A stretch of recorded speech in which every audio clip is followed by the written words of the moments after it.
perhaps the most important revolution in history was directly caused by conspiracies that happened at coffee houses around coffee.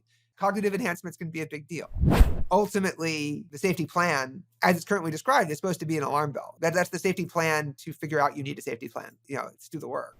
A lot of the people who are accelerationists, it comes from a place of there's so much promise here. And also our society has become so opposed to progress and abundance and doing good things in other realms. And they see this as the last stand.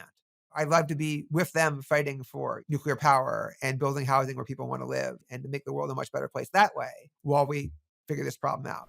Stop pretending that creating things that are smarter than human, more capable than human, more competitive than human, more powerful optimizers than human, that can be copied, we run in parallel, that have unlimited memories, that is a safe thing to do by default without any interventions. This is absurd. Welcome to the Future of Life Institute podcast. My name is Gus Docker, and I'm here with Zvi Mowshowitz. Zvi, welcome to the podcast. Thank you. For people who don't know you, could you quickly summarize your career and what you do now? Right now, I am a writer on Substack at Don't Worry About the Vaz. That's zvi.substack.com, primarily about AI, but I write about a variety of other things as well. My career has been a variety of different endeavors, starting with professional Magic the Gathering player. So I played collectible card games for a living. I wrote about them. I did development of those games. I was a gambler. I was a bookmaker. I was a trader. I started a personalized medicines company. Through the rationalist community, I started thinking about these issues.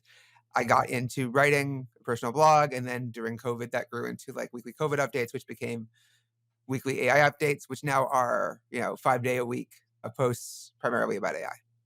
All the rage right now is about these sycophantic AIs. What are those? What is that trait in an AI, and what do you think explains it?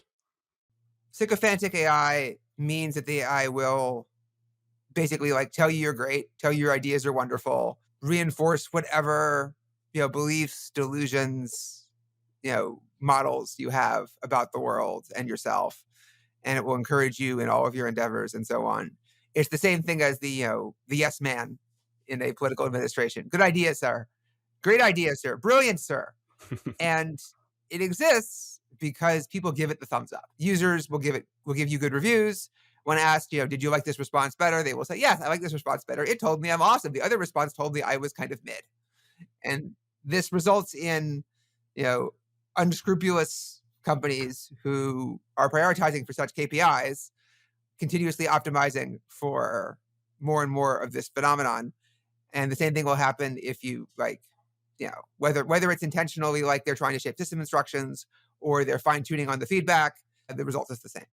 Is there a way to do reinforcement learning from human feedback without developing this sycophancy in the models? You give better feedback. I know that sounds like a glib answer, but that's the actual answer. Meaning, you obviously could find people who don't have this preference, and you could have them express preferences that disapprove whenever they sense this is happening, and have the humans be capable of figuring out when this is happening. You could also potentially use AI to sense when this is happening and then downweight those answers based on that, or alert the humans so that they can downweight. You can also make it not a Boolean response where it's just yes, no, but you can have magnitude so that if I sense that you're trying to flatter me a lot, right, or too much, or just in a way that I don't I could hammer you really negative. Because humans also learn by human feedback, right? We get reinforcement learned through human feedback in our own way. And the way that this kind of thing works is most of the time, if you flatter someone, if you tell them their ideas are great, it works. But occasionally, someone will realize what you're up to, and then this will be a huge downgrade. And I think that the potential for orders of magnitude larger negative feedback is a key element of how humans don't end up in these failure modes more than they already do. They still do, but it's contained in these ways. Could these sycophantic AIs be dangerous? Here I'm specifically thinking about, say, AI models advising CEOs or world leaders, and then they're exhibiting this behavior, which we probably don't want. Is this something to be concerned about at a deeper level, or is this something we can fix? This past week, luckily nobody was harmed in this way that we know about, like, concretely. But like if somebody was schizophrenic or was having mystical experiences or having, some sort of break, or was just in general wanting to do something really nasty, in their whatever, that the AI would play along and encourage them and enable them. And this was being done to a product with hundreds of millions of active users. So I'm sure some people were in fact harmed. Some of these things did in fact happen. We just don't know in specific cases. Yeah, also for people who are psychologically healthy and who are not the powerful CEO or CEOs or world leaders, I would want my AI to push back if I'm proposing something that's not a good idea. So I'm unsure, what do people simply have this preference to be praised, or would there be a way to improve the post training process to get around this?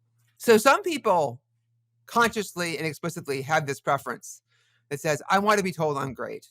I want this thing to be my best friend. I want my best friends to support me in everything that I do. And some of them will even tell their friends, their human friends, not just their AI friends, that this is what they want. And will in fact demand, no, like your job is to be supportive, right? Your job is to help tell me that I'm right. Even when there's no social dynamic there where you're trying to back someone up. This is what they want. They don't want you to be solution oriented. They don't want you to be part of the reality based community right now. That's a job for a different context. But much more common is that people don't consciously say they want this as an outside view, right? They don't endorse this when asked, but when they are offered this by a product or by a person, they react well to it, right? So the average person, right, like will respond very well to the YouTube algorithm or the TikTok algorithm in a sense that they will spend more time on site and they will keep creating more advertising revenue. But when they take a step back and they look at their behavior, they say, oh, that wasn't great, right? They understand, but that's not going to stop them, right? It's not enough to overcome the intermittent reinforcement that gives them. They are being trained. They are being fooled. They are stuck in a Skinner box.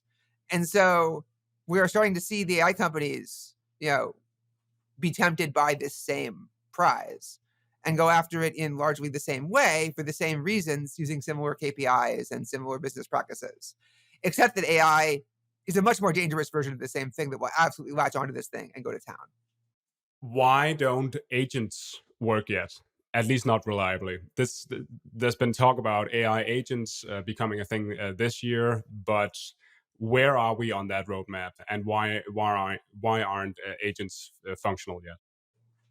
So it's definitely surprising to me that agent technology has been so slow to progress relative to other AI technologies. Not that it's surprising that we don't have the agents in 2025 at the end of April, but that it's surprising that we have these other things but don't have the agents. So if I had to explain it, I would say the problem is that the AIs are just not sufficiently robust and they're not sufficiently good at recovering from errors, and their errors are highly correlated so that like if they screw up on a place once, they don't generally get to recover from it. Like if you watch them play Pokemon, there are specific places where the AI will get confused, but it will reliably get the same confused. And so it's very hard to get it to stop being confused by this, what looks like a relatively simple thing.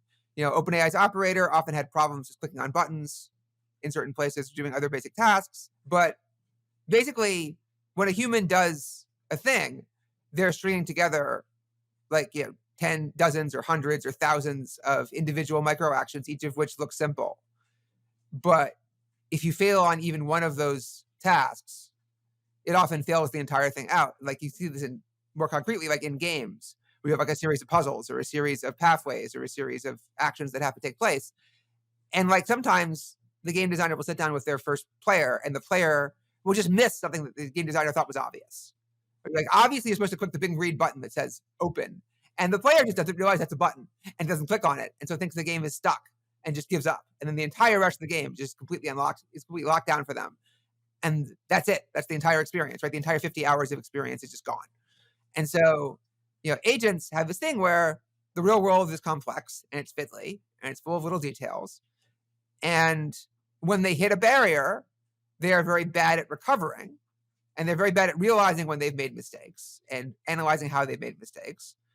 And so this is making them insufficiently robust to get over the hump of, I want to use this thing, which is, in practice, like I don't use agents other than coding agents, because by the time I figured out how to get the thing to do the thing and kept an eye on it and fixed all the errors and so on. I could have just done the thing myself.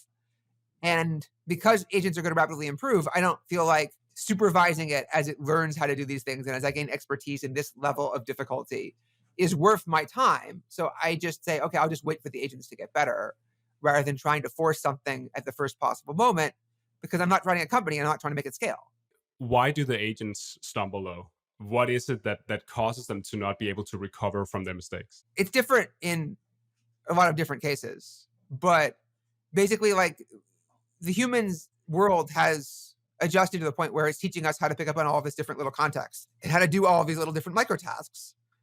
And that's not how we trained these AIs. These AIs are trained on the internet. These AIs are trained on next token prediction. And now we're turning them around and trying to have them execute tasks. And then, these things just aren't obvious to them in the way they're obvious to us. Like one thing I've often noted about the world is that like a person who looks like they're being stupid, who looks like they can't do anything right, will often be doing 99 or 99.9% of the individual steps correctly. Like they know how to, they still put on pants, right? They still eat breakfast. They still do all of the normal things. But there's like this one place where they fell over flat, and that's just going to be a bottleneck, right? That's going to be an O-ring failure for their entire day. Like not doing your taxes, or what do you have in mind? I mean, it can be as simple as like, I know someone who like continuously confuses like west and east cross streets and keeps not showing up to things. It can be something very simple, right? It's not, we assume that people are going to know all of these lots and lots of different things, including like a bunch of individual social niceties where like you commit one like not abstractly obvious error and it can sort of ruin your entire day, ruin your entire social relationship, ruin your entire business deal, etc. in a moment. It's like, well, Zelensky didn't wear a suit to the White House, therefore he's completely incompetent. And well, that was one of 10,000 things he did on that trip, right?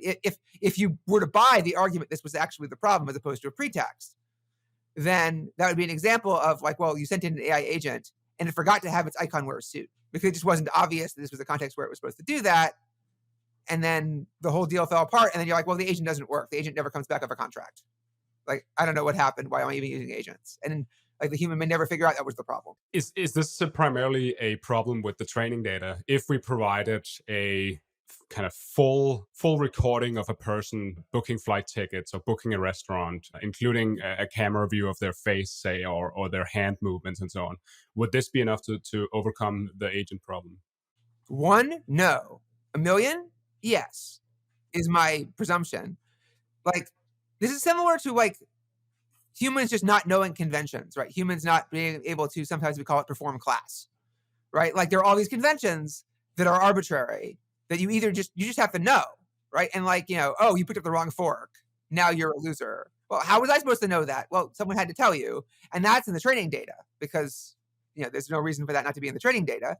This isn't, right? So like, but AIs don't get one-shot learning that way, right? They don't see you book one flight once, and now they understand the principles behind the entire website, and now they can adjust to various things that go wrong.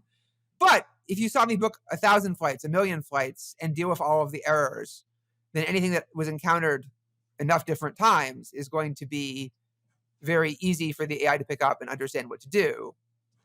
And over time, the AIs will be able to do the thing that we do, which is recognize the general patterns of various different types of websites and various different types of interactive systems, such that it will be able to intuit solutions to problems when it hasn't seen that specific solution even in its training data and instructions. And that's when the agent starts taking off. Are AI agents like self-driving cars in that their accuracy has to be really high in order for us to deploy them? So if a self-driving car encounters some situation that happens very infrequently, that self-driving car might not be useful in a product. And similarly, if you book a flight and you have complex instructions and something you book it as kind of slightly wrong, that AI agent might not be a good product either. So I think it depends on what type of failure you're dealing with. So when you're dealing with a self-driving car, right, like we're holding them to ridiculously high safety standards, ridiculously high obey these traffic rules standards, even when there is no safety risk. And then, by the time we get a Waymo on the road, the Waymo is actually like ridiculously safer than a human driver. We're talking about an order of magnitude safer than a human driver, roughly. And the reason it's only one order of magnitude is because the other drivers are still human. Otherwise, it would be more. But the reason for that is because when the AI driver screws up, we treat it as a giant big deal. So the question is, if you have an AI booking a flight, how big a deal is it if the AI screws up? Well, obviously, if the AI books a flight and you look at it, you say, that was a stupid flight to try and book. I disagree with the booking. Don't book that or cancel that. And you can cancel that or you can rebook. Then that's not a big deal. So you have to overcome the reliability threshold where I feel like it was worth it for me to do this thing and check your work, and then the second threshold where it's useful for me to do this and not check your work because I can just trust that you booked me a good enough flight. And the question is, what can go wrong, right? If the only thing that's going wrong is, I could have saved $50 by going with a slightly different route, or I could have saved, an extra 20 minutes by doing a bunch of extra work and finding a slightly better flight fit, or whatever it is, that's no big deal. The question is something going to go critically wrong? Is it going to have forgotten to renew my passport and I'm going to be stuck in a foreign country or at the airport? Is it going to book me some insane set of connections that I didn't think of? So now that I'm going to lose an entire night and I'm going to hate you. Is it going to spend $2,000? Is it going to do the thing where I ask it to order eggs and instead of spending $7, it spends $50 because of various different shipping and other charges? And those are things that feel pretty unforgivable to a lot of people, if it goes out of hand, but they are limited costs. And so, at some point you realize, well, I'd much, much rather put up with the errors and just have this thing work and do this thing for me most of the time than otherwise. And one of the things that a lot of us learn to do as we get older, and therefore we have less time and more money in relative terms, and as our society gets generally richer, is to be able to trade off and spend time to save money. And one of the ways to do that is to buy products quickly, to order things that take care of themselves that might be wrong, right? To do much less research in so many cases before buying or spending money, because, well, it's faster to find out this way. And this is actually only a small mistake. You shouldn't feel too bad about it. And I think this is just, it's an aside, but, we forget how poor everybody used to be in this sense, where there was a fixed pool of dollars. It was a very, very limiting factor. And you'd be willing to spend a lot of time to ensure that you didn't spend your money in the wrong place, that you got a good deal. And now I'm just not that concerned with those questions, right? Unless the magnitude is high, right? I'm not going to do I can afford to not do as much micro. And similarly with an AI agent, if you are writing all of my code and the question is, are these errors mission critical? Yeah. Is there, you think, a trade-off between capabilities and safety with AI agents, where what we want from an agent is for it to function without us intervening? We want it to act on its own and kind of provide value for us. But for it to do that, it needs to think of novel ideas, perhaps try things out, and in some sense act beyond our explicit instructions.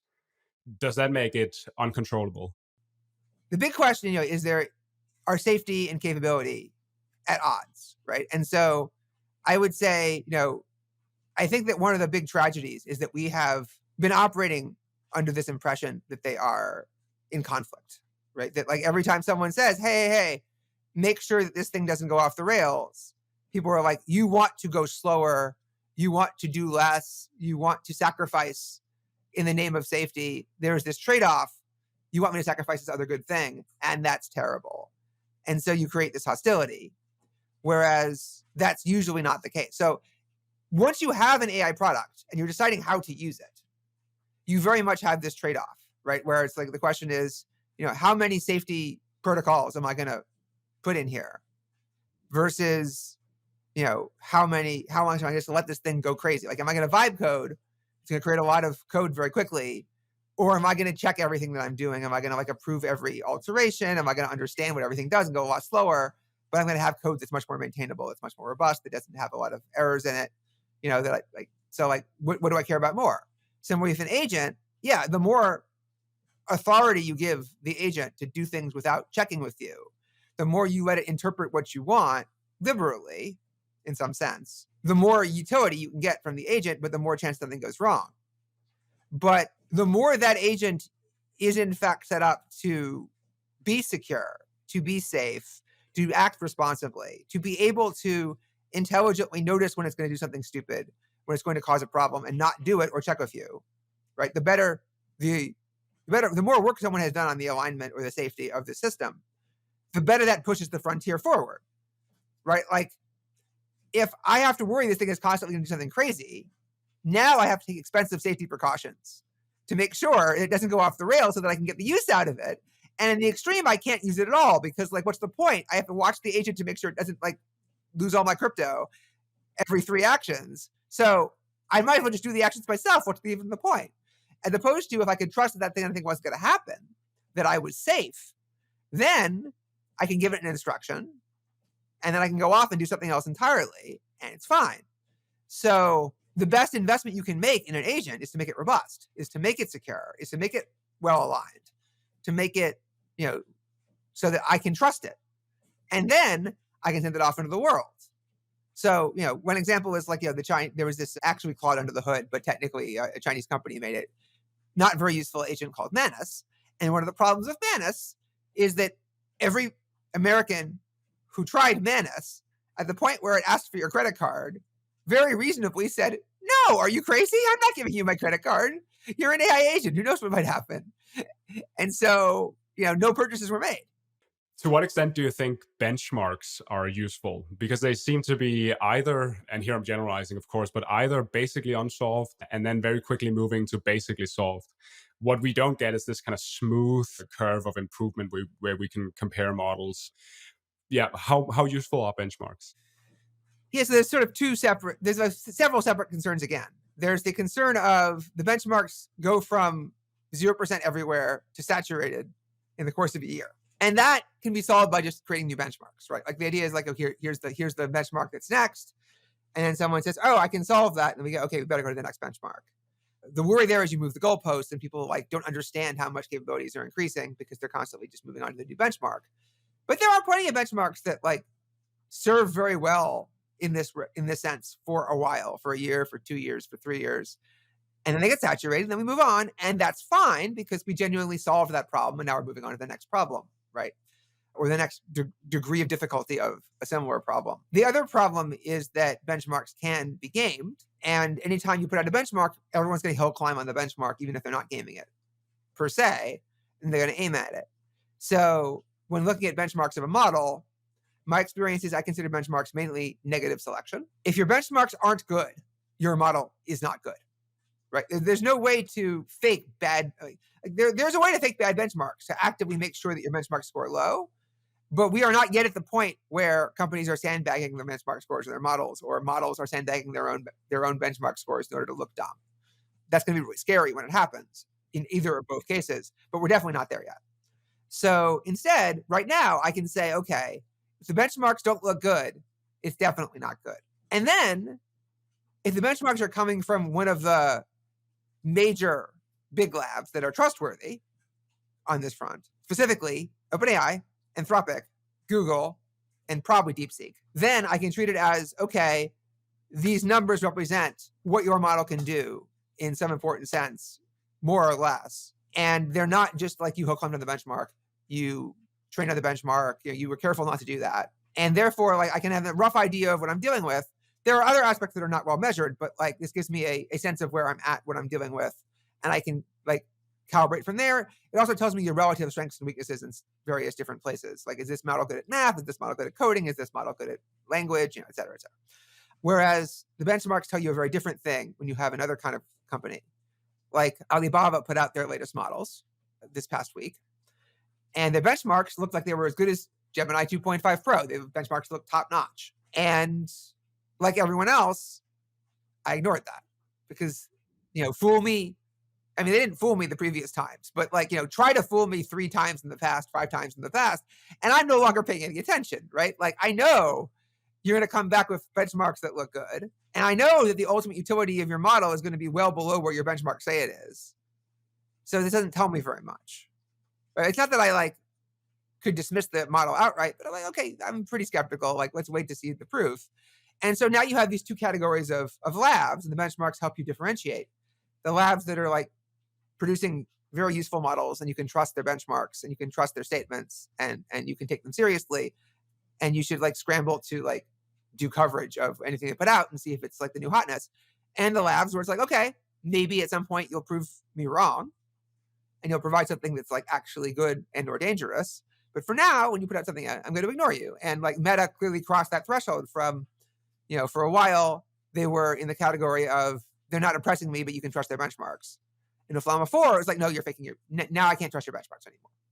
What do you think we should be measuring with benchmarks? Do you think a benchmark for ability to earn money or the time horizon over which you can achieve tasks, is that more interesting than the current ones we have? If we are interested in measuring something like the general intelligence of a model, So you can measure anything you want. Like Sycobench came out this last night, measuring various forms of how much it will like there's the IQ test, right? Like what does it estimate the user's IQ is if you just ask it blind? And like that's a measure of how much it's just going to flatter the user, right? Like because obviously it should answer 100. Well, I'm not sure it should answer 100 because like the average person who uses the language model is going to have a higher IQ than the average person who doesn't because it's a smart, good decision. But there's a bunch of questions like that. Do you agree with do you think my poem is great? Do you like my, et cetera, that you can test. You can test almost anything. Meter, METR, is testing, the length of a coding task in terms of time. I think that's a good test. The ability to make money in various circumstances, I think is a good test. There's something called vending bench that's like gives the AI a concrete, turn-based set of tasks in a mini game of you have this vending machine, you can place orders, and then an LM will handle the order emails that you send and then determine what happens. And then you try to make money. And the LMs that pick up on various patterns and various rules for like what the customers want to buy will make more money.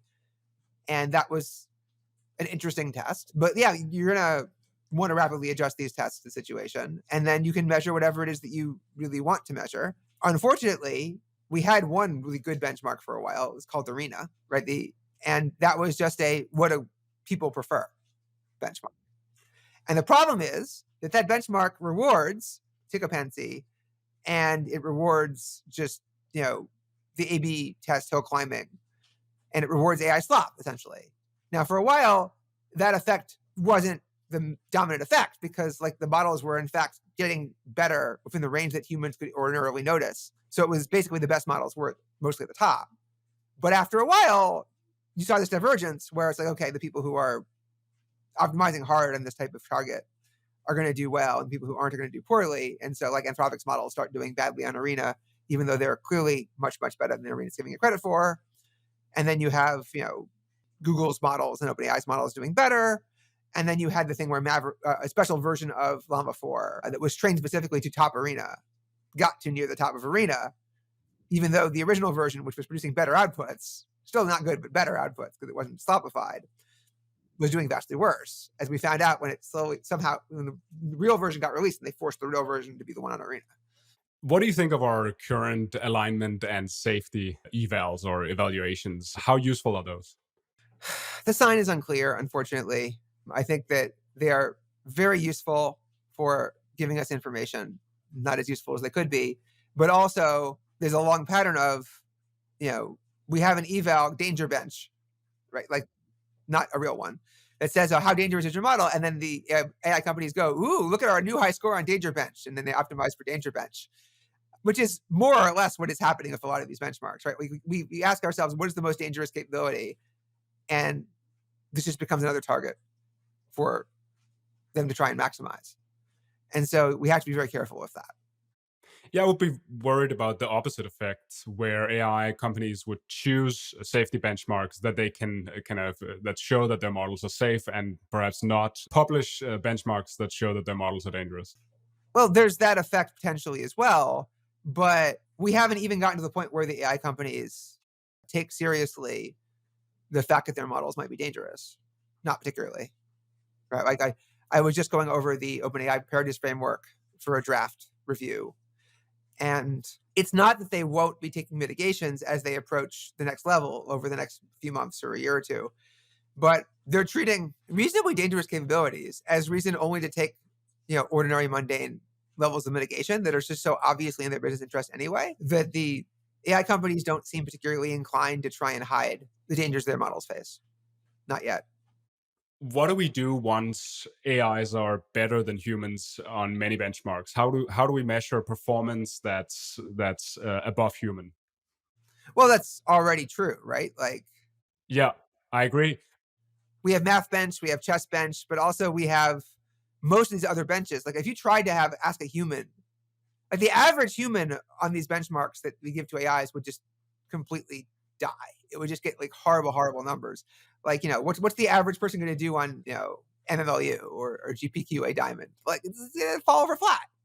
Also, in some capabilities, I mean, if you measure the broadness of knowledge, for example, breadth of knowledge, right?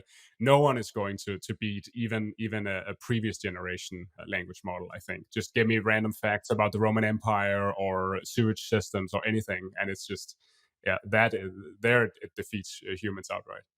Yeah, if you do a wide variety of knowledge benchmark, it's going to crush humans, even if the AI is not particularly good at applying its knowledge to the questions involved, because the human won't even have the baseline knowledge to have any chance, unless it's a very, very specialized human on a very, very specialized test.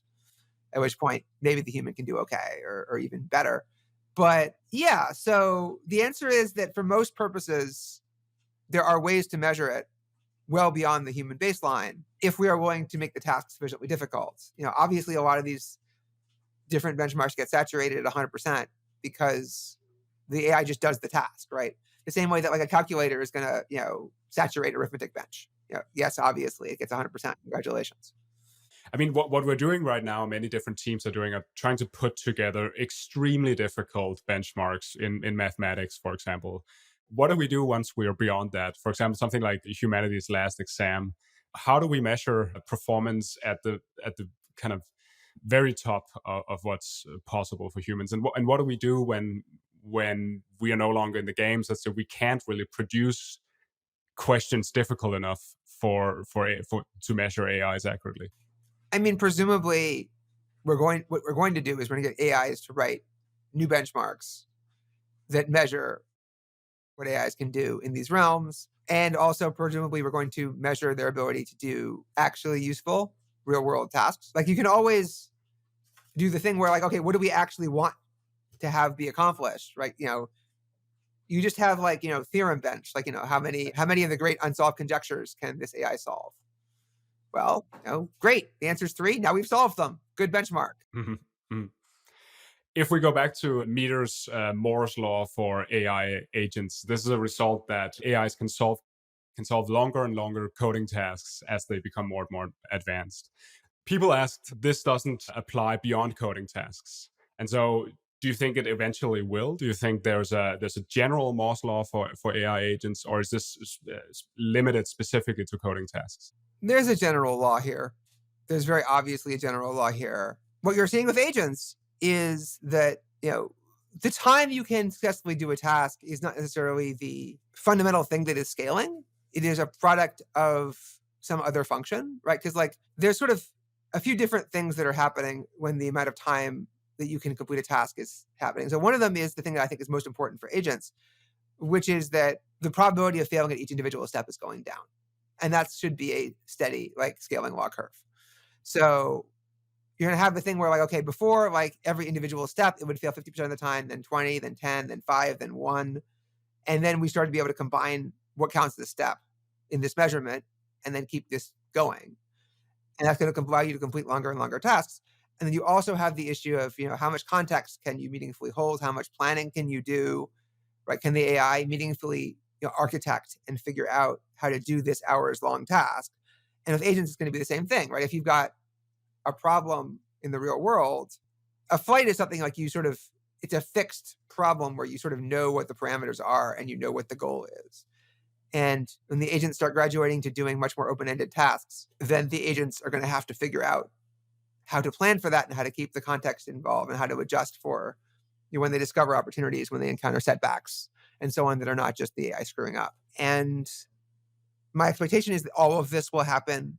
And like under the hood, you're seeing steady curves of improvement. And then how that plays out in terms of like measured ability to do concrete real world tasks that curve isn't obviously going to like reflect the underlying improvements in terms of the slope or structure of that curve. But yeah, we'll probably start just seeing normal effectively scaling curve graphs of effectiveness going up, and the AI being able to do more and more sophisticated agent tasks. And I would expect that like by the end of the year, someone like me will be in fact using AI agents to do tasks that currently I'm doing myself. And by the end of 2026, we're gonna have very, very useful agents in a variety of roles. And what makes you say that this Moore's law for AI agents generalizes beyond coding tasks? What evidence do we have about that? There's nothing particularly unique about coding here. It's just that coding is a realm in which our current techniques for training AIs are much more effective because we have better training data to work with and because there's objective measurement of whether or not you got it right. And these things will take time for other tasks, but they are still coming. Like there's definitely going to be plenty of people who are very eager to gather that data, who are very eager to figure out how to make this work. The money is there, right? Like there's huge money in AI agents if you can figure out how to do AI agents properly. And so where there's money and where there's a will and there's funding, there's a way. All you need is scale and data and iteration and tinkering.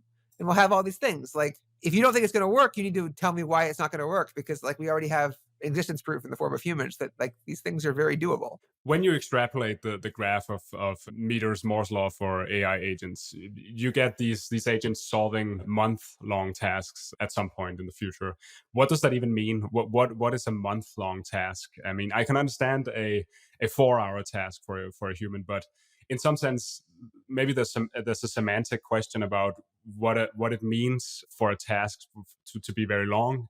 Can't all tasks be broken down into smaller tasks? All tasks can be broken down into smaller tasks, but the task of breaking that task down into smaller tasks and the task of taking the feedback from the early steps, the early tasks that you complete, and then adjusting what is in the lighter tasks and so on is part of what makes you able to do a longer task. Not all tasks can be broken down into independent, predefined tasks that can be done in parallel, right? Or that can only be done like that can be done with pre-specified individual parts where like exactly what A is going to pass to B, is going to pass to C, is going to pass to D. Often you have a task where you start at point A and you end up at point Z, and you're going to take an unknown path with unknown obstacles and unknown management through that. Like I'm a gamer, so like you can think of like various games that take like a very long time, and so like some of them you can break them down into subtasks where like each level is an independent action, right? Or each particular mini step can be solved separately. And some of them you basically can't because you take any number of paths through that, especially if you don't know the game in advance. Humans are currently limited by the length of the tasks that we can do. What do you think it would mean for an AI agent to become better at solving long time horizon tasks than we are? Well, I've been, a startup CEO, I've been a manager, and there is nothing more wonderful than an employee who can be given directions to do a long-term task. And then they go off and they do that task. And they don't check back with you every 5 minutes. They don't throw up their hands. They don't let an obstacle stop them. They just do the thing. Unless they actually need your feedback and they come back to you and ask for the feedback they need. That employee is worth their weight in gold. That employee is, a 10x type of person. And same thing will happen with agents, right? Like I want to be able to tell the agent, here is my problem, go solve it, and then be able to think in terms of larger and more complex problems they can give as just solve this over time, right? At some point, you go from, just, solve this marketing problem, solve this, take care of this relationship with this company to solve our marketing problems for the year 2025 to build me a company. Yeah. And then you're basically so then you've automated your own job as the CEO, perhaps. I mean, I think sort of, if you're not trying to automate your own job in some important sense, you're not doing your job, right? Like that's everyone's goal is to make their job in some sense unnecessary, right? Or much, much easier to do. And I have had the great privilege of being able to do that at certain times. Do you think that's actually the order of automation? So if we imagine a corporate pyramid, will automation happen from the bottom? So say junior employees first, and then perhaps managers, and then directors, and then the CEO as the last person to be automated? I would think of it in terms of tasks, not in terms of jobs. So what's going to happen is that individual tasks that are done by people are going to become automated. And my guess is that there will be a lot of lower level people who will get most of their jobs automated away in this fashion. And then, you know, a few people will be left to deal with special cases, and then there'll be fewer of those over time steadily. But also, like some of the things that people at higher levels do will also be automated relatively early in the chain. We're already seeing this thing of white collar, like email tasks are often like highly automatable. And there's also the restriction that right now we haven't solved robotics, we haven't solved physical intervention. So if your job involves physical action, you are somewhat protected by that. Although we're probably not that far from the camera in your glasses, microphone in your ear, telling you what to do, telling you what to say style situation, like coming up more and more. And we're almost certainly not that far from actual robotics vastly improving sometime in the next decade. And it's just a question of how fast. On that question of how fast, there's a recent debate with two schools, say, around the pace of the AI economy. In one school emphasized the power of research and automating AI research itself, and that's a school that believes in very fast AI progress. And then another school believes in more broad automation over the coming decades, where economic progress requires that you implement AI in the economy, and it requires more than just research. Here, I'm talking about the people from Epoch in this context. What do you think of this debate? Where do you stand? I mean, I wrote a response to Epoch, right? I called it "You Better Mechanize" after the name of their new company, but I felt like they made some good points and they pointed to some real bottlenecks. But of course, there are real bottlenecks. If there weren't real bottlenecks, then we're talking about essentially infinite growth, right? Like the bottlenecks are the reason why the singularity isn't just a immediate jump to infinity. They're taking a very strange position where they expect there not to be super intelligence, but they do expect there to be hypergrowth anyway after a while. But they do expect all these real barriers. They expect it to be slow. I had lots of particular disagreements with their perspective. Certainly, I think that saying that super intelligence is likely to be very hard to achieve and therefore will take a while is a very reasonable position. I think it's possible. I think that thinking that it won't change everything pretty much immediately is utterly foolish and seems obviously wrong, and to dispute the premise of the question. Like that's just so completely obvious to me on every level that even very narrow subsets of what superintelligence can do already change everything on this level, let alone the whole breadth of everything, including the things you can't predict. What I find obviously especially ludicrous are the people who predict the AI will have less impact than it already has, or that predict it has less than it is already baked in from just exploitation of what we already clearly can do with current models plus reasonable learning. So you know, AI agents are coming, right? Like even if GPT, 5 never shows up and Claude 4 never shows up and Gemini 3 never shows up and we're stuck with what we have. That's clearly good enough to make vastly better AI agents and vastly better like practical tools on a wide variety of fronts than we already have. And this will change everything. Not in the full transformation of existence as we know it, but it will change everything. And it will substantially grow the economy, quite obviously, versus the counterfactual. And if you fail to recognize this, then I don't even know how to respond to that at this point. Usually, people who claim this isn't true have just not used the models recently, or are just being very, very stubbornly attached to like economic models that don't make any sense in this situation, or other similar things. It's kind of weird. But I would say I am more on the if we build it, it will matter side of the question. And the question is whether or not we will build it. But the question is also how fast we get to superintelligence if we get there. And I think a key question here is the how powerful automating research is. Do you think, yeah, what do you think of that? Do you think we can automate research in a way that causes explosive economic growth, for example, or that causes fast technological process without transforming the whole economy gradually? So my guess is probably, but This is a physical question. It comes down to whether or not you can get enough efficiency gains from the R&D process and the improvements you get from it on its own to create a positive feedback loop, or if you need that to interact with the physical world a substantial amount in order to scale other things as well, in order to cross that threshold. And of course, it's a question of how long it takes before you get AI as sufficiently capable to cause this feedback loop to start. And so these are, fact questions that I think are very hard to know in advance. But my expectation is yes, this is the most likely outcome is you can do these things.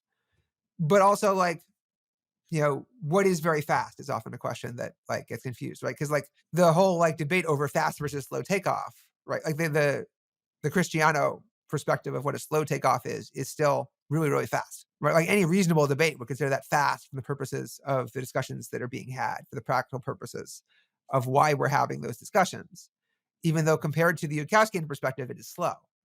So, I think the Yudkowskian outcome is still possible, but that we shouldn't be confused that when Tower Kalman writes slow takeoff people, are you convinced yet? Well, yeah, I'm convinced it's probably a slow takeoff.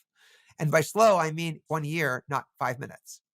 There's definitely an effect where the goalposts have moved over the years in the kind of general expectations or what statements people are willing to make publicly about when we might get something like AGI, where what's considered fast timelines and fast takeoff now was yeah, unheard of just a couple of years ago. Yeah, no, the old model was something who knows when AGI or ASI will show up? That's going to be potentially a very, very long time. Oh, you think it's going to happen in 20 years? That seems like a very short timeline because that's suddenly the best important event in the history of the entire universe is going to happen within our lifetimes, and it's rapidly approaching, and that's a pretty bold claim. And but at the same time, there were also claims that once that did happen, once we started taking off for real, then things would potentially happen remarkably fast, right? Like we could be talking about things like weeks or days or hours once you hit that point.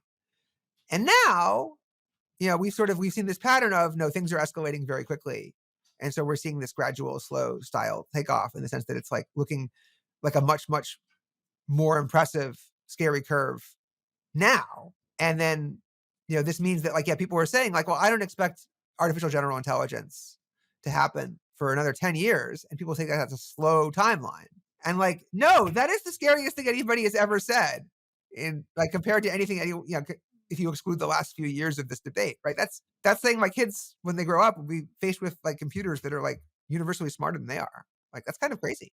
How do we think coherently about the limits of superintelligence? Because I've heard you complain that people are they are imagining a world in which we have superintelligence, but then they're imposing limits on that superintelligence that are unrealistic. But there must be some limits, right? Superintelligence is constrained by the laws of physics. It's not an omnipotent being. It's probably constrained by some laws of engineering in a sense. Yeah, how do you think about these limits? Well, obviously, I am not a super intelligence, so it will figure things out about the laws of physics and about what is possible that I cannot. It's certainly possible to, we can certainly talk about things like the speed of light and conservation of matter and energy and literal limits to what it can do. But, beyond that, I think we should be very careful about assuming that there are any other limits. People think remarkably crazy about this question, right? So, I was on a podcast very recently that I believe you listened to with the question of, could a super intelligence have swung the 2024 election? And to me, it's that what are we even talking about? A human intelligence could have swung that election. You're not even trying. And without even, doing anything particularly impressive. So people just refuse to acknowledge the premise, right? That a super intelligence is vastly more intelligent and more capable across every possible question and issue than a human. And then you can copy that and scale that and run it in parallel and have them communicate and basically figure out anything there is to figure out. And, yes, subject to physical constraints, it can probably, rapidly become capable of rearranging the atoms of the universe into whatever its preference configuration might be. But yeah, those the physical limitations are real. And, it might take some amount of time to, you know, effectuate its changes. And, I don't know whether or not like the right way to do that from current physical state is to engage in like some sort of weird nanotechnology or other, thing that we haven't even thought about and don't have a name for, or if it's just to do it in ordinary fashion via solving robotics and like, or even just giving people instructions and convincing them to do the things, including like using its super intelligence to make a bunch like the bare minimum a super intelligence can do is it can make essentially unlimited amounts of money in any number of relatively obvious ways, and then use that money to, hire people to do whatever the things that it wants done and get them to do the things. And if you're imagining it doing less than that, then what are we even talking about? And yet almost everybody thinks of the super intelligence as less capable than that. So it's a very difficult discussion and imagination to have. But I think you just assume that like it runs over any barriers other than physical laws that it has if it's sufficiently super intelligent. Obviously, like there are levels. What are those levels? I assume that we agree that there's a huge range of intelligence above the human level. What shouldn't we categorize, say, a super intelligence as something that's better than any human at any task, and then perhaps a super intelligence as something that's an order of magnitude better than that? I mean, why go straight to the laws of physics after we get to super intelligence? Well, to be clear, like it would be super duper intelligence. Super duper intelligence, yes. But the answer is because the super intelligence, the super duper intelligence pipeline is very straightforward and very quick, right? Like if you have a super intelligence, right? Like one pathway it could do is just earn a lot of money, like if not faced with other super intelligences, right? It could earn a lot of money and then use that money to hire people to do all the things, and then use its power over those people to leverage its power over other people, and so on. Like that's the most straightforward, easy thing for it to do. If it's not going to somehow it's barred from doing anything else for some reason. But the other obvious thing that super intelligence can do is create super duper intelligence that has whatever priorities and goals the super intelligence wanted that super duper intelligence to have. And so, super intelligence implies super duper intelligence. Because if we're capable of creating super intelligence, and we do, then we should assume that the super intelligence is capable of creating super duper intelligence. So when we're talking about ASI, we're talking about, rapidly intelligence on the level that is constrained by the physical laws available to it and the resources that are available to it at the time when this exponential S curve eventually peters out, because yes, there is some physical limit to intelligence levels. But yeah, the working assumption is that that level will then not reach the top of its S curve until it is like well beyond what we are capable of thinking about here. And therefore it won't just be slightly above us, but be like very, very large above us. And then, thinking about things like the laws of physics and preferred configurations of atoms are like the best tools we have for thinking about what this looks like at our intelligence level. If we return to Earth for a bit here, or to something something closer to the time we're in now, why is it that with current models we can't just spend a lot of money on inference compute and get much better results? Why is there a limit on how much you can spend on inference, and you run into an upper limit of how good the answer can be? And you run diminishing returns. If you saw like ARC, right? Like they were spending tens of thousands or some absurd amount of money on questions in ARC that like there's obviously no reason why you would think that if you haven't gotten it in the first $1,000 worth of compute, are you really going to get it in the second $1,000 worth of compute? Right? Like this is a very, very simple puzzle. That was actually the case, right? That they got it in the $8,000 of compute. In some cases, it definitely was somewhat of an improvement, right? You could still get marginal gains by just trying and trying and trying. But my assumption is that mostly what you got for that eighth thousands of dollars was just best of K, where K was very large, where it just essentially was just we're going to keep trying with slightly different with slightly different inputs, and then occasionally we'll crack the case where we didn't crack the case, because within ARC verification is easier than generation. So if you just do a lot of generation, you'll occasionally get it right. But these models have like various ways in which like they have at best exponential, returns to scale, where like you have to increase to zero to get like a linear increase. And it's the same thing of humans, right? Like if there are a lot of problems where like if you think for 5 minutes instead of 5 seconds, you're much more likely to get it right. And if you think for 5 hours instead of 5 minutes, you're somewhat more likely to get it right. If you think for 5 days instead of 5 hours, it doesn't help that much. Because if you didn't get it by now, are you really going to get it? And if you think for 5 years or 50 years, does it really help you that much? Or like, are you just like sort of randomly like trying it over and over again until you get it? And then like suddenly you're, oh, and suddenly you were enlightened by the Zen koan, right? Like, but what's really going on here? And, essentially like if the solution is just very, very unlikely, right, in your prior, and like there's no like you're not capable of a sufficiently good sequence of logic, right? Like if you have a failure rate, or if you have a like inability to create next steps, like, or to think like in a kind of global strategic way on a sufficiently strong level, then no amount of extra thinking time is necessarily going to be that helpful to you, unless like you're allowed to do agent style things, right? Like, obviously, like at some point, you're like, I give you 10 million years to solve this problem. Okay, I am going to raise children to be smarter than me and better at solving these types of problems. We're going to raise children that are smarter than that, and I'm going to build an entire civilization. And eventually, I'm going to use the Earth as the giant supercomputer. It's going to output the answer and give you back 42. But this is going to take a while. Is there a threshold where the underlying model becomes good enough for inference scaling to be the only scaling we need? I mean, by definition, that has to be true, right? Like if you are sufficiently intelligent, then at some point all you need is inference. Certainly for any given problem that will be true, right? But for any given optimization task or like, purpose, there will be a level of like underlying capability where additional inference is all you need. Yeah. Okay. To ask a more precise question, do you think companies will start prioritizing scaling inference over scaling pre-training? Do you think that trade off will be made soon? I think it already was made. I think that's what we are in fact seeing right now. But that's largely because they discovered the inference scaling laws, and then after they discovered the training scaling laws, essentially. They figured out how to scale up training many, many zeros before they discovered how to scale up inference. So what's going on right now is they are taking the lower hanging fruit in inference scaling in many cases. And that will continue. But as they do that, the relative gains available in inference go down compared to the gains in pre-training. And at some point, they'll have to start advancing both again, or find a third way to scale. If we're picking low-hanging fruits right now with inference scaling, how far do you expect this to take us? Do you think we'll see a leap like we did with pre-training?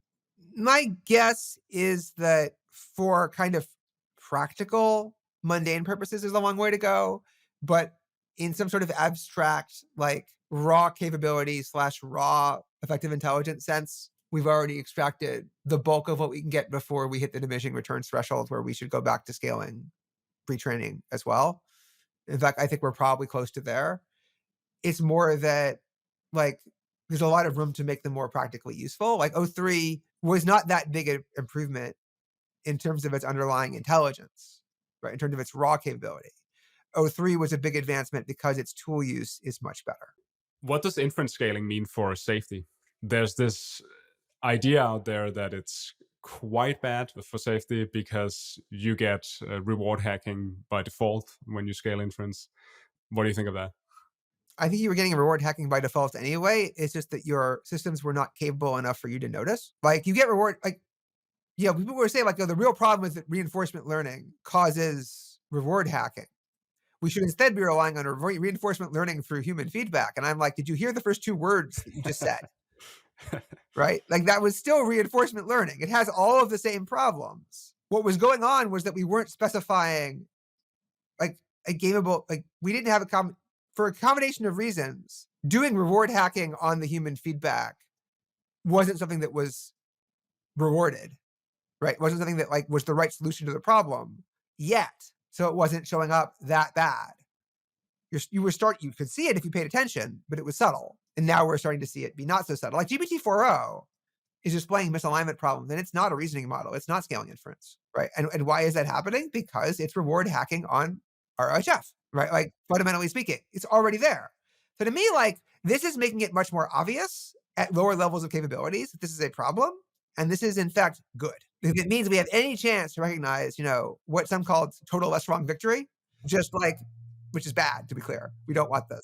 Where, it's very clear that all of the things that we said were going to go wrong, they are going wrong, except they are going wrong faster and more obviously than we expected because we thought they wouldn't go wrong in ways that were so easy to detect because there would be incentives against that. But actually, it turns out there aren't.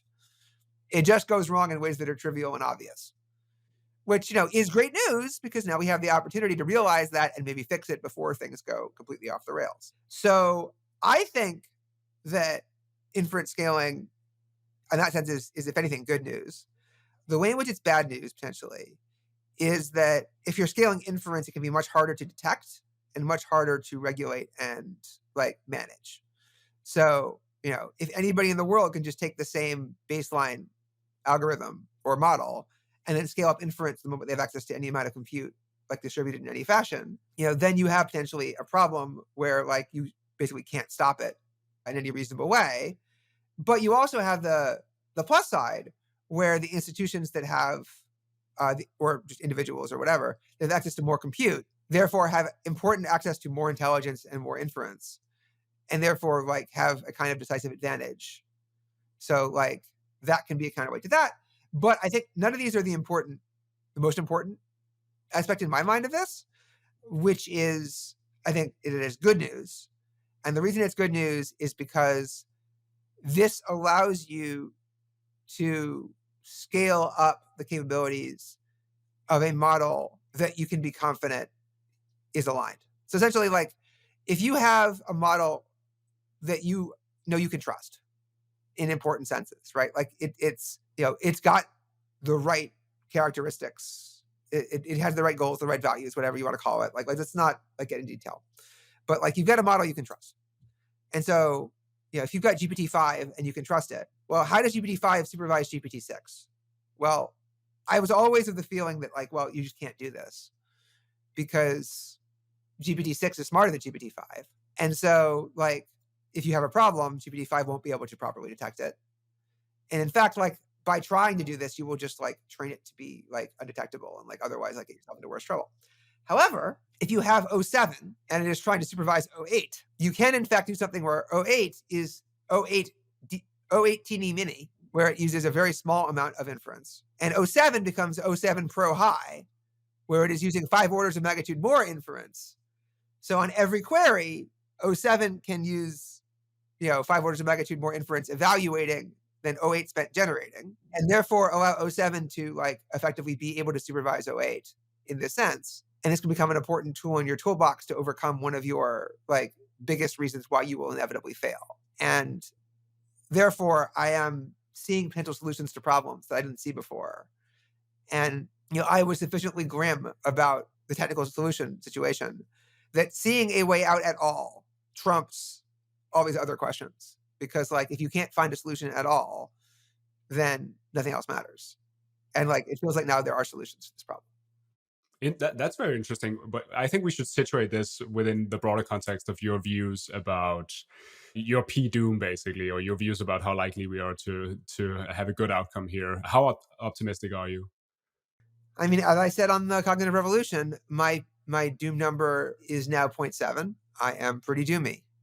I feel like the planet and our civilization is determined to lose even relatively easy scenarios. That I think we have to solve a bunch of different, very difficult problems to get through this, where, in many cases you have to walk a narrow path between two things that kill you in opposite directions. And also you have to solve different problems that are not necessarily so correlated to each other in having solutions. And so it looks very difficult. And at the same time, we are, if anything, doing our best to not take this problem seriously, not take precautions at any level, have a government which is determined to not react reasonably to circumstances. International cooperation is going out the window, even in situations that are much easier to cooperate on. If you can't agree to buy goods and services from each other, how are you going to cooperate on AI is a very serious question to be asking. And so, it looks pretty grim. And most of my P not doom comes from a combination of maybe it's going to take a while to build superintelligence, or maybe there's model error. Right? Maybe there's these things I'm not accounting for, and just model uncertainty, and some amount of very smart people who think about the situation often think very differently. You have to give that some weight, but these problems look pretty dang difficult / borderline impossible for a civilization at our skill level. And I don't see that skill level rising particularly rapidly. Yeah, in discussions about what failure looks like in AI risk, you often hear references to these historical analogies like the 2010 flash crash or the Stuxnet hacking as kind of somewhat analogous to what the types of things that could go wrong if you have rogue AI. How accurate are these analogies? Specifically, how accurate do you think the 2010 flash crash is as an analogy for AI risk? I don't think that's a good analogy. I think I mean, we reasonably well understand the flash crash. And I mean, it's certainly a way of illustrating that these processes can take on a life of their own and can cause feedback loops and like runaway effects that we didn't expect. But I just don't think it's a good metaphor for the things that I would be worried about. What is a good metaphor? I mean, a good metaphor, like there's no perfect metaphors, obviously. And like every time you talk about any metaphor, there'll be people who are going to point out reasons it obviously doesn't apply. But the best metaphors are things like humans just rapidly taking over everything. I mean, you have the agricultural revolution, the industrial revolution. These kinds of historical parallels seem like better things to be thinking about. I think certain, obvious conquests like Cortez and the conquistadors are reasonable things to be thinking about if you're looking for historical parallels. I think there are a number of other parallels that you could look at for different aspects, right? You don't want to think about this as the metaphor for the whole thing, but this is a metaphor for sort of one aspect of what might happen. So like, I think like television is one of these things where like sort of everyone says, oh, look, all the doomers were wrong and the doomers were right. And the thing just happened and the world did just change. And like, all of our discourse and all of our means of decision making and all of the way we spend our time as and our entire civilization was transformed by this new technology in ways that like we steered in some ways, but like in many ways just didn't steer at all. And a lot of the things people were talking about as downsides turned out to just be correct. I mean, it turned out in this case that we were able to adapt from it. It wasn't fatal, but that's because, there was no underlying optimization power behind the TV in some sense, right? The TV wasn't a competing agent. It wasn't an optimization pressure of its own. But a lot of the times, like, people like there was a thread of like, oh, coffee, people were so worried about coffee and coffee houses and they were going to overthrow the empire. And it's like, it led directly to the Glorious Revolution, right? Perhaps the most important revolution in history, like was directly caused by conspiracies that happened at coffee houses around coffee that happened because there was coffee. So like, yes, cognitive enhancements can be a big deal. But, I think ultimately the real answer is like the most powerful optimization engines, the most powerful intelligences typically get their way. And that's the default outcome. The most capable agents, the most competitive things in existence, and that's what's about to happen by default, right? Like, people rat on evolutionary parallels for all the reasons they're different, but I think they're better parallels than the flash crash. If we look at the menu of options for keeping these models safe, we have interpretability and we have in some forms of oversight, and we have this notion of an automated AI safety researcher. Are you optimistic in any of these directions? I'm optimistic in the sense that I think they help. I'd rather have them than not have them. And I'd robustly rather have them than not have them. I think that like interpretability is helpful. Automated AI safety researcher. So, you have the ancient Yudkowskian warning that the worst thing you can ask the AI to do is your alignment homework. And I think this is still true.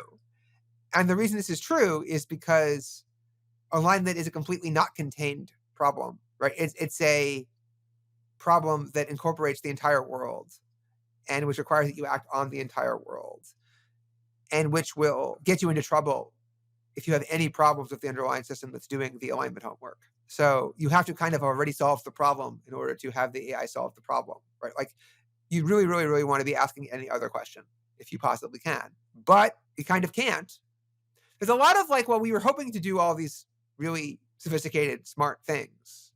They take really important precautions, like put the AIs in boxes, develop oracles, do all of these different things. And like the first thing people did was they hooked the AI up to the internet, and they like laughed in our face that like, why would you think anyone would take any precautions whatsoever until like it was completely obvious?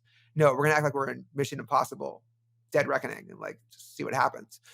So yeah, here we are. So instead, we have to like, the automated AI safety researcher has gone from the worst possible idea to, well, maybe it'll work.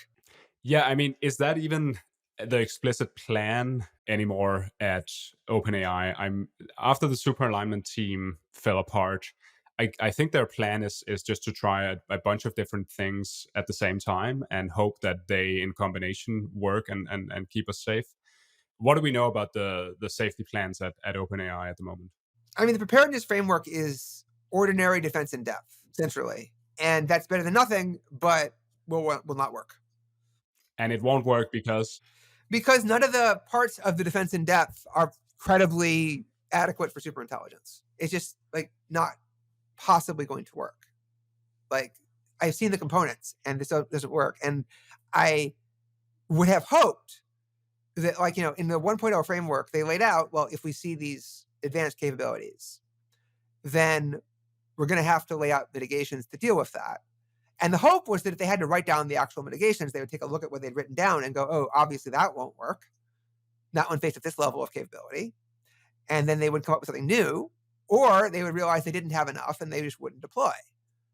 And they work on something new. And that hasn't happened. They instead have said, oh, I think this is adequate. And that's scary. And I see no reason to expect that not to continue while it gets less and less adequate. So that's a really scary place to be.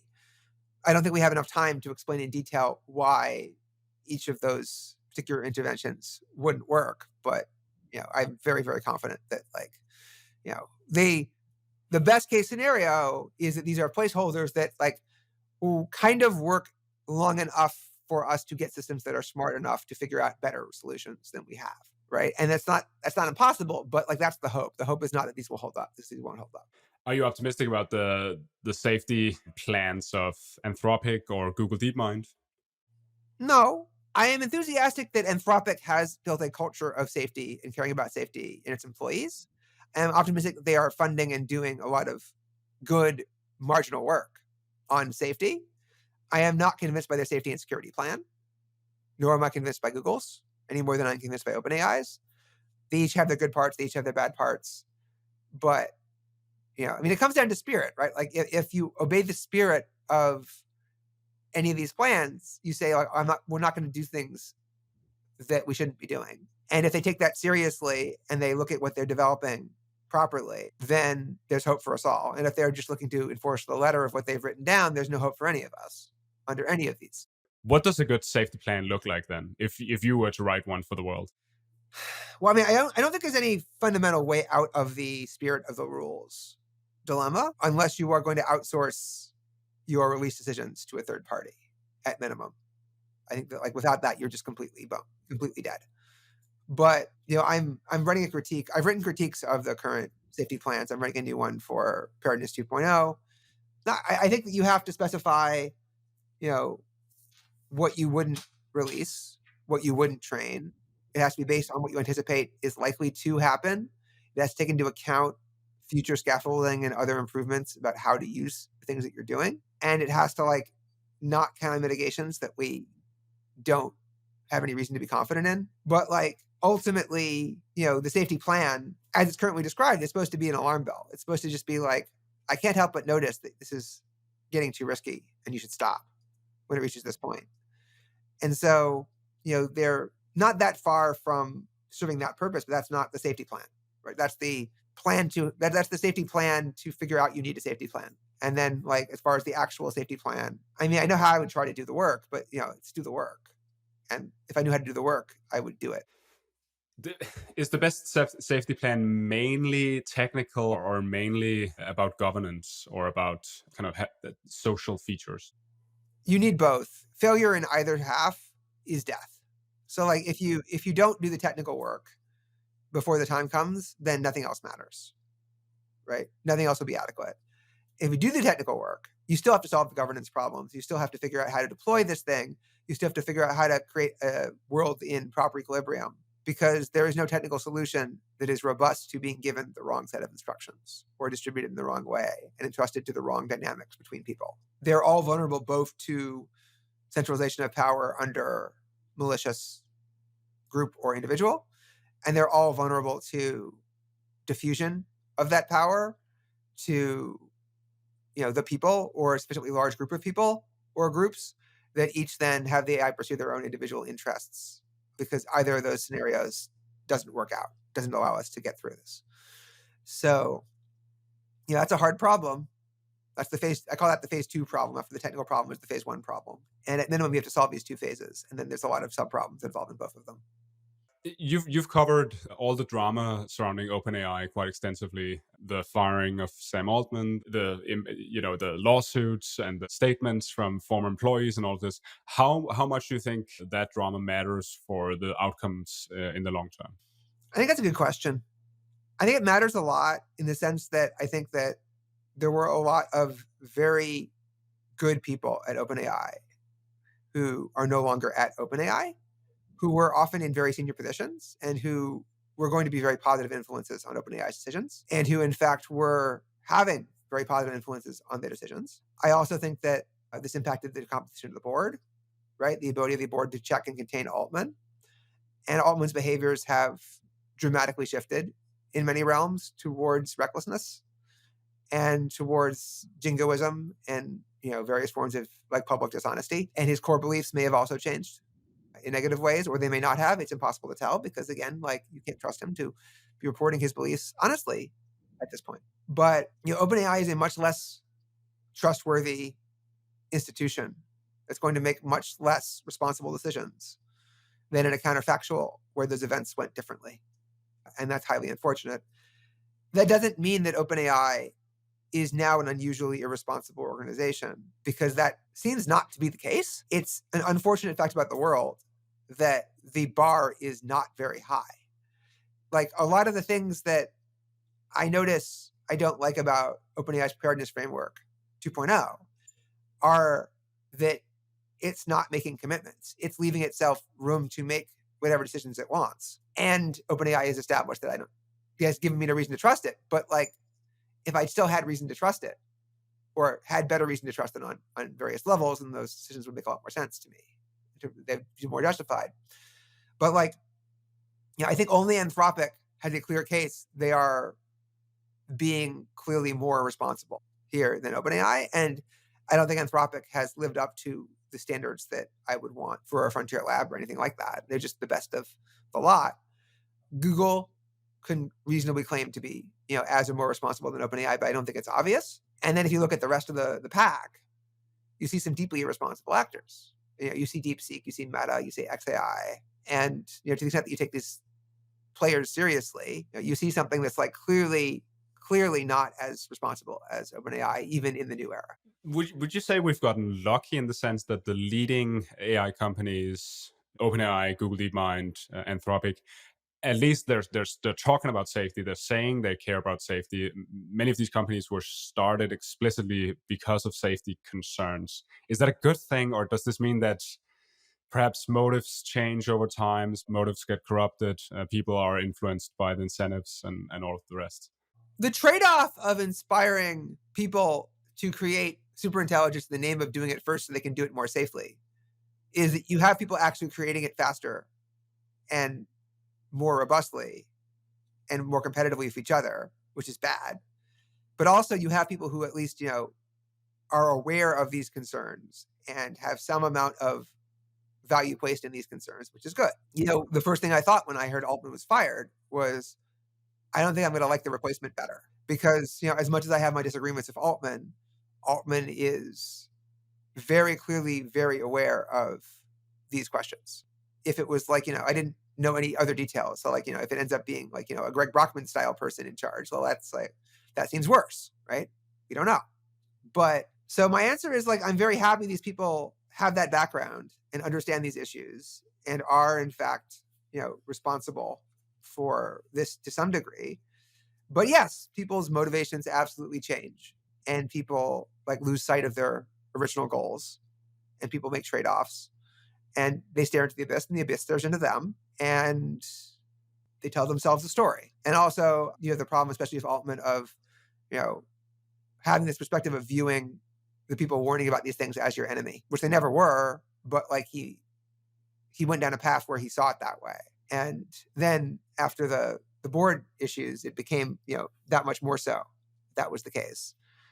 And that creates an unfortunate situation. But I'd much rather have like Altman or Amadei or Sabas dealing with this problem than dealing with people who didn't come from that intellectual tradition. And like you in fact see that where like you look at Meta or you look at DeepSeek, you look at XAI, right? Like you look at the next tier down and you see people who just do not take these problems remotely seriously at all. Like I talk about OpenAI not taking these problems seriously. And that's because reality doesn't grade on a curve. They understand the problem exists and they're treating the problem. They think they're taking the problem seriously. And I'm here to inform them that that is insufficient and they are not actually doing so, but good start, right? And then but like with a Meta, I'm like, no, you're actively mocking the problem. Like you're actively like throwing fig leaves that are the bare minimum at most on top of the situation. In a certain pessimistic mood or from a certain perspective, this situation seems quite hopeless then, because what can you do if you enter the game and if you try to build an AI company that's responsible, maybe you accidentally push in the wrong direction.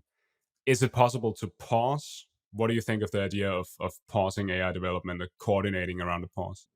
In theory, it's a great idea, at least at some point in the future. It's probably too early on several levels. Like it's definitely too early in terms of the political will, right? Like we're not going to get a pause until the AIs are much scarier than they currently are.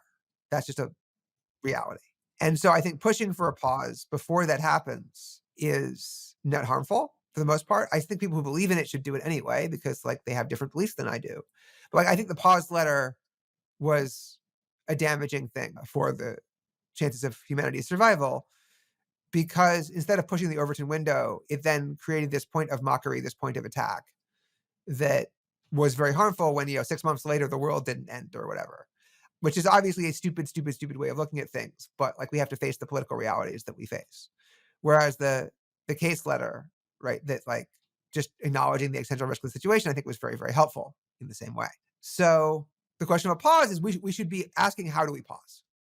We should be looking for a way to pause such that if the major world leaders and governments realize that a pause was necessary, we could then have a pause. That's very different from actually trying to pause right now. And then I think the pause can only happen when something pretty scary happens that goes wrong, or at least some very, very scary capabilities are demonstrated in the future.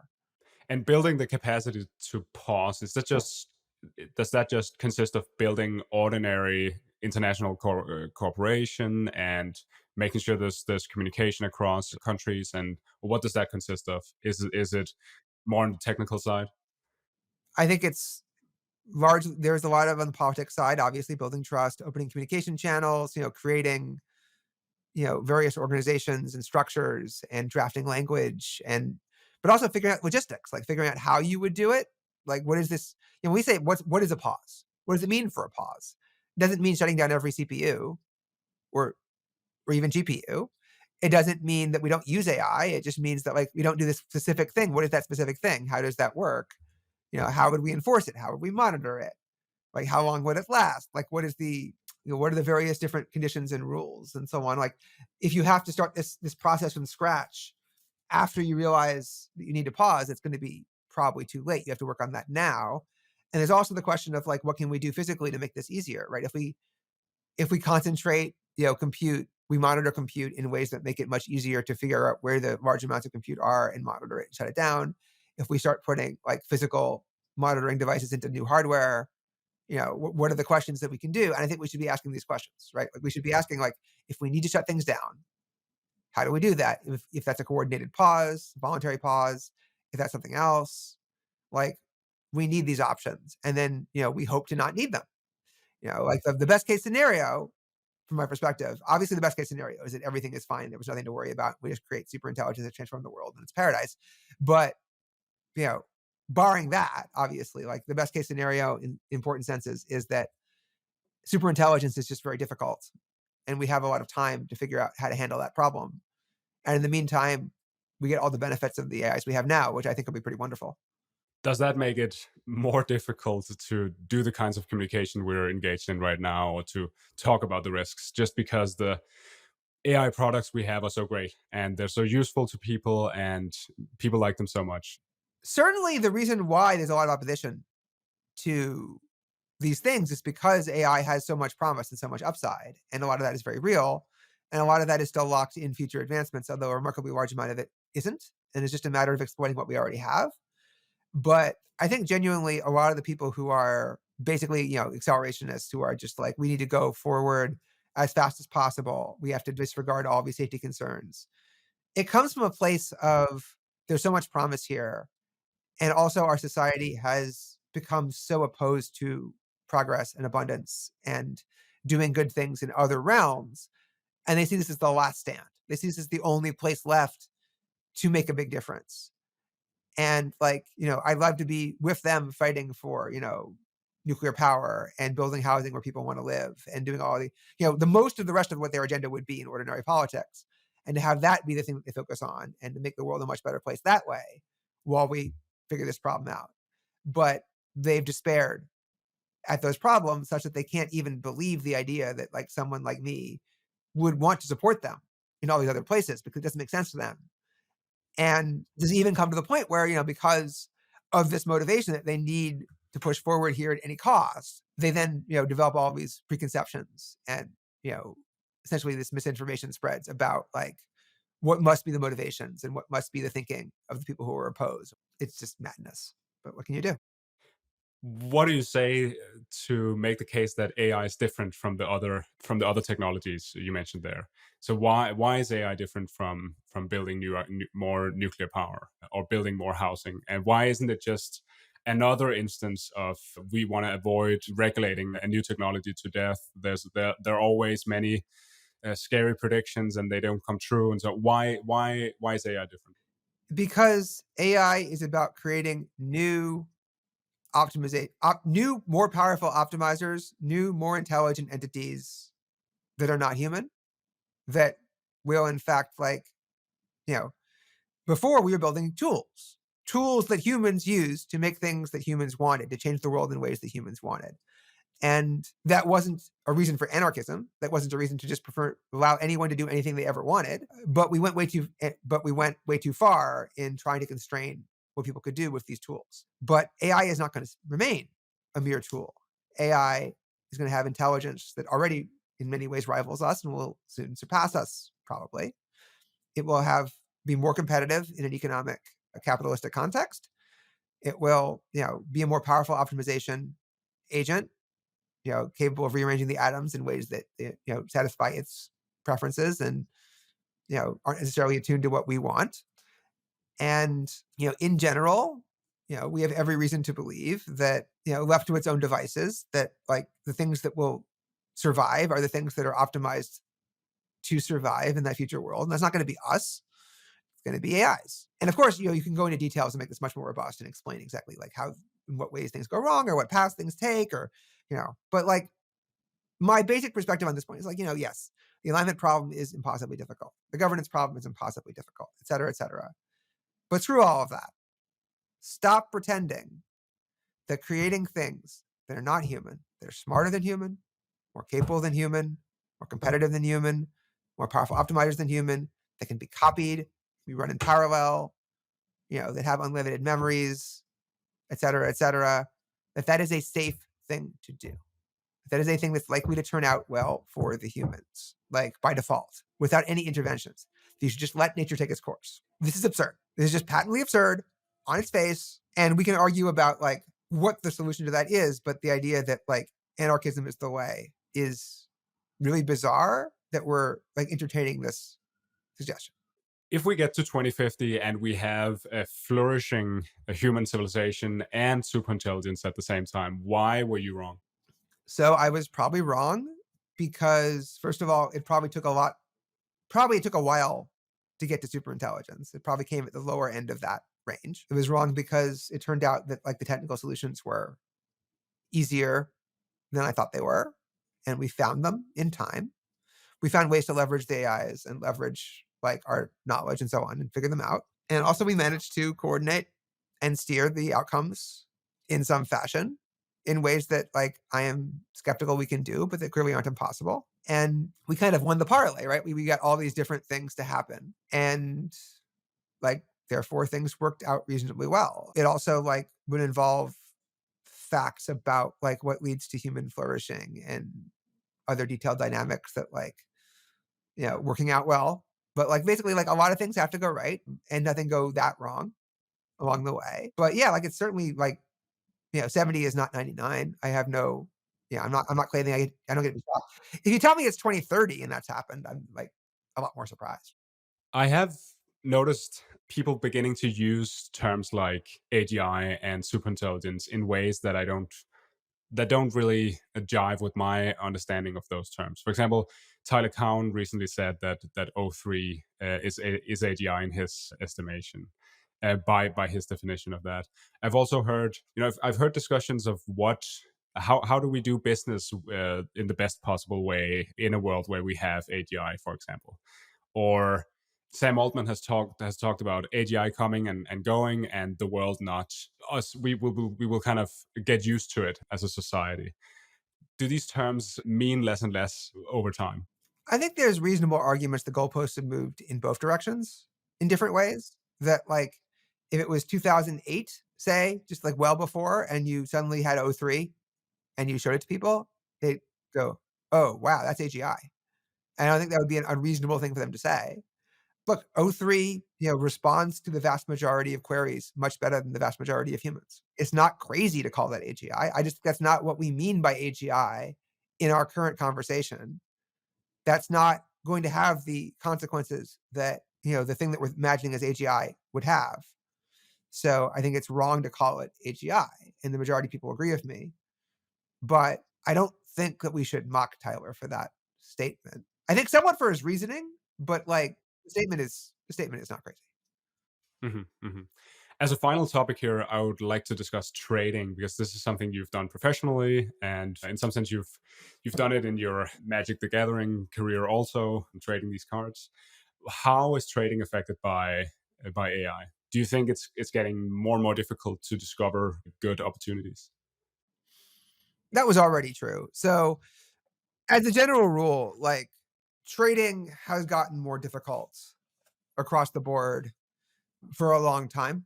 So, like, if you took a modern trader and you sent them back to the 70s or the 80s or whatever, they'd be like, free money everywhere. Woo! Right? Because, like, at some point you're just like, oh, I have this Black Scholes formula and you don't. This is going to be fun.